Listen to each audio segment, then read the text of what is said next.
Shiva Sutra 1.18 Lokanandaḥ Samādhi Sukham. The bliss of Samadhi is the bliss of the entire universe. Swami Lakshmanji reminds us that the joy of true Samadhi is not a private experience, nor is it a sensory ecstasy. It is not born of the five senses or the mind's fleeting pleasures. Instead, it is the serene, continuous awareness of one's own identity as Lord Shiva, the oneness. This Samadhi is not an escape from life.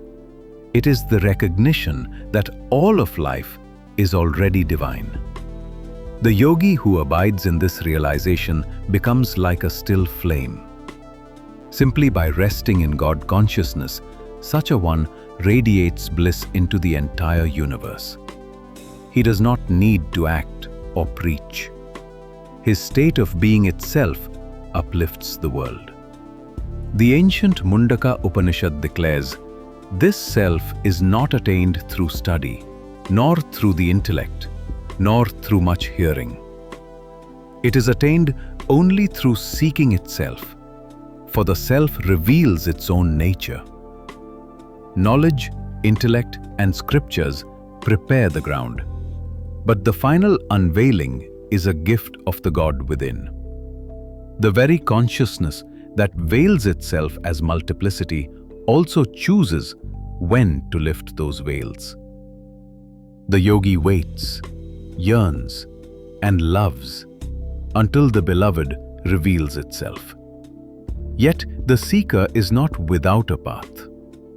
The sages prescribe study of the Sanskrit texts, for they carry a purifying resonance that aligns the mind with higher frequencies. They advise approaching teachers, the wise and even the imperfect, for all are sparks of the divine, each carrying a fragment of the whole.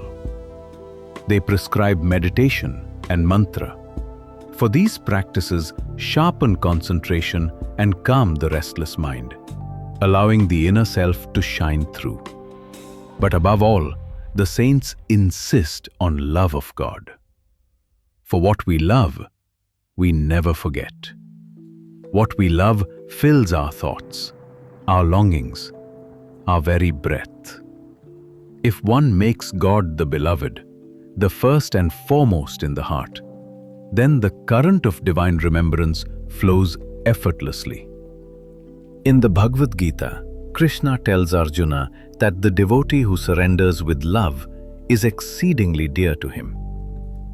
Such devotion becomes the boat that carries the soul across the ocean of birth and death, beyond samsara, into eternal freedom. And so, the formula is simple yet profound. Love God above all. Love God more than the world, more than the illusions of name and form. For in that love, Samadhi dawns naturally. And when Samadhi dawns, the bliss of the yogi becomes the bliss of all existence. The whole universe shines in that joy. We meet in the heart. Om Namah Shivaya.